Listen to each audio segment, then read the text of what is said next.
आणि बायबल सांगतं मरेपर्यंत दावीद हा राजा राहिला. आम्ही म्हणाल का?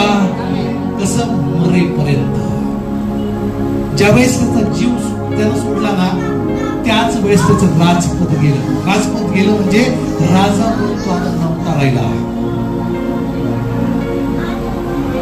आम्ही मरेपर्यंत आम्ही प्रार्थनेमध्ये मजबूत आहोत.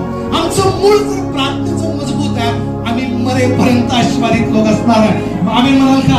लोक आम्ही मरेपर्यंत लोक म्हणतील, अरे हे धार्मिक लोक आहे. लोक मरेपर्यंत म्हणतील हे आशीर्वादित लोक आहे. आम्ही मरेपर्यंत लोक म्हणतील, अरे यांचा देव खरा आहे. आम्ही मरेपर्यंत लोक म्हणतील यांच्या घरात गेलं शांती वाटते. आम्ही मरेपर्यंत लोक म्हणतील यांच्या घरामध्ये गेलं आपल्या समस्या, आपल्या चिंता, आपल्या काळजी निघून जातात. आम्ही म्हणाल का?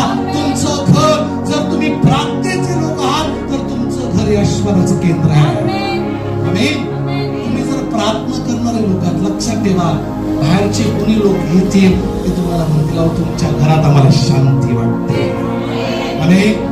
तुमच्या घरात आम्हाला आनंद वाटतो. तुमच्या घरात आम्हाला आल्यानंतर हर्ष वाटतो. तुमच्या घरात आल्यानंतर आमच्या हृदयातल्या चिंता निघून गेल्यासारखं वाटतं. हे कधी होणार? त्यावेळेस आमचं प्रार्थनेचं मूळ मजबूत